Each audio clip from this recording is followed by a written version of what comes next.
कोण कोण आहे, विजयी सेलिब्रेशन कुणाकुणाच्या घरी सुरू झालंय त्याचे अपडेट आपण जाणून घेऊयात आणि या स्क्रीनवरती आपण बघूयात की जिंकलं कोण कोण आहे. शांभवी कल्याण शेट्टी भाजपच्या या विजयी झालेल्या आहे सोलापूर जिल्हा परिषदेतनं.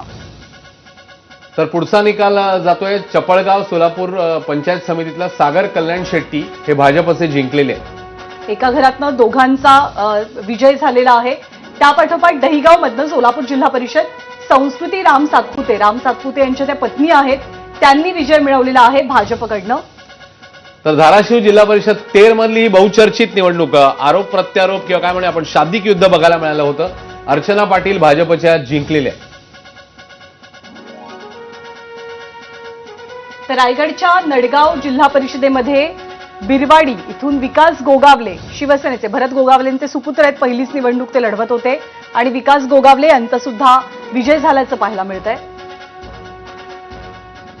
ह्यातली बरीचशी नावं ही अर्थातच सगळ्या नेत्यांशी संबंधित किंवा नेत्यांचे नातेवाईक आपल्याला म्हणावी लागतील, पण अजूनही बरेच निकाल येणं बाकी आहे. खास करून आपण कोल्हापूरचा, लातूरचा आणि कोकणातल्या 3ही जिल्ह्यांचा विशेष उल्लेख करायला पाहिजे, कारण इथे प्रत्येक ठिकाणी चित्र वेगळं दिसतंय. भुमरेंचा पुतण्या शिवराज भुमरे हे सुद्धा सध्या पुढे आहेत. तर पांगरी गटातनं भाजपच्या रेश्मा डोके यांचा विजय झालाय सोलापूरमधनं. किरण घुले सोलापूरमधनं कारीगणातनं भाजपचे उमेदवार आहेत, ते सुद्धा विजयी होत आहेत. आणि संदीपान भुमरेंचा पुतण्या हा सुद्धा पुढे असल्याचं चित्र आपल्याला दिसून येत आहे. त्यामुळे अनेक ठिकाणी जसं आपण मगाचपासून उल्लेख करतोय, मागच्या वेळी थोडंसं वेगळं चित्र दिसलं होतं की काय म्हणूया आपण नेत्यांचे जे पुढची पिढी असेल किंवा नेत्यांची जी मंडळी आहेत, मग नातेवाईक असतील, मुलं असतील, त्यांना काहीसा धक्का महापालिका निवडणूक नाकारलं होतं. मात्र इथे थोडंसं चित्र वेगळं आहे. जवळपास सगळ्या ठिकाणी नेत्यांनी आपापले नातेवाईक, आपले पत्नी असतील, भाऊ असतील, यांना कुठेतरी जिंकवलेले, त्या दृष्टीने त्यांच्या बाजूने हा निकाल आपल्याला लागताना दिसतोय. 383 कल सध्याच्या घडीला आपल्या समोर आहेत, ज्याच्यापैकी 141 ठिकाणी त्यांना भाजपच आता 150 कल म्हणजे 3 आकडी आणि त्याच्यात आता 1.5 शतकाच्या दिशेने एकटी भाजप. हे राम सातपुतेंचं सेलिब्रेशन आहे, कारण त्यांचा पराभव त्यांच्या जिव्हारी लागलेला होता आणि आता त्यांच्या पत्नी या विजयी झालेल्या आहेत. त्यामुळे दंड थोपटत, गुलाल उधळत राम सातपुतेंनी केलेलं सेलिब्रेशन.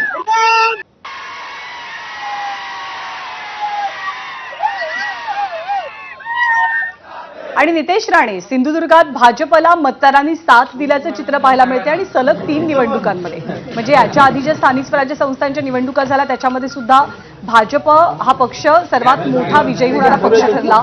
त्या खालोखाल आता जिल्हा परिषदांमध्ये सुद्धा भाजपला मोठं यश मिळत आहे. त्यामुळे नितेश राणे त्यांचे सगळे समर्थक आहेत, एकमेकांना गोडधोड भरवत या विजयाचा आनंद सध्या साजरा करतायत.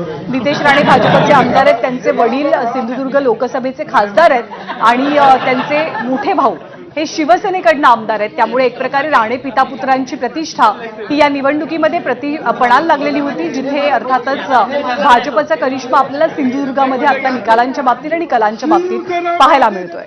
त्यामुळे एव्हाना सेलिब्रेशन ठिकठिकाणी, त्यासोबतच एकमेकांना मिठाई भरवणं असेल, हे सगळं सुरू झालेलं आहे. जिल्हा परिषदेची आकडेवारी काय सांगते, हा चार्ट काय सांगतोय? भाजप 143 ठिकाणी, शिवसेना 85, राष्ट्रवादी 80, काँग्रेस 30, राष्ट्रवादी शरद पवार पक्ष 6, ठाकरे सेना 21, इतर 20, 731 पैकी जवळपास 385 कल हाती आले, ज्याच्यामध्ये 150च्या घरात आता भाजप जाताना दिसते. तर भाजपनं जवळपास 150 जागांवरती आघाडी घेतली आहे. शिंदेची शिवसेना 85, दादांची राष्ट्रवादी 80, काँग्रेस 30, ठाकरे सेना 21, राष्ट्रवादी शपथ 6, मोहोळमधनं खंडाळी गणातनं राष्ट्रवादीचे गणेश मुळे यांचा विजय झालेला आहे.